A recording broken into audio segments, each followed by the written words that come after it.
हाम्रा आमाका त 13 महिना छोरी हुँदै हामी त्यसमा पनि 5 भाइ दाइहुर 6 बहिनी हामी हामी सबै ठिकठाकै थियौँ ठुल दिदी बित्नु आउँदा पनि दिन पुगेर अब सहिलो मरण भयो ठुल दिदीको पनि माइल दिदीको पनि सहिलो भयो के गर्ने दिन पुगेपछि मर्न पर्ने सबै अनि अब दुईटी दिदीहरूलाई अक्तिलो रोग लाग्यो त्यसरी अलि चाँडै जानुभयो त्यसमा पनि टेन्सनै भयो हामीलाई राईली र काइलीलाई अप्ठ्यारो रोग लाग्यो अब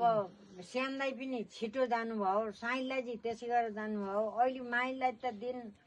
पुगेर पनि सहिलो बिमारले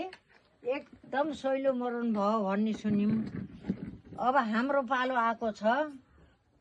के गर्ने एक दिन त सबै मर्ने हो 6 बहिनीमा अब सकिँदा तपाईँ र म काइलीलाई छौँ अब त्यही पनि को कहाँ छौँ भेटघाट छैन यही फोनबाट भेट हुने हो तपाईँले गर्नु के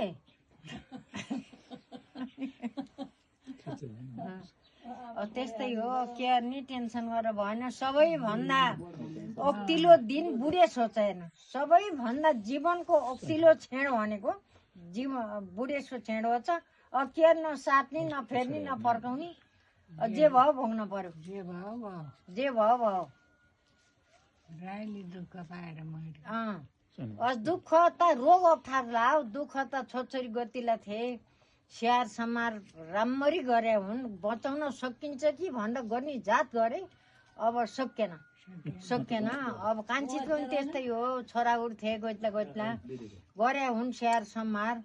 उपचार हुन्छ कि भनेर गर्छन् गरे अब त रोगै त्यस्तो लाग्यो बचाउन सकेन के रोग लाग्यो अनि क्यान्सर कान्छीलाई पनि क्यान्सर अनि राईलीलाई पनि क्यान्सर क्यान्सर पनि 4थो स्टेजको भएर बचाउन सकेन कि भयो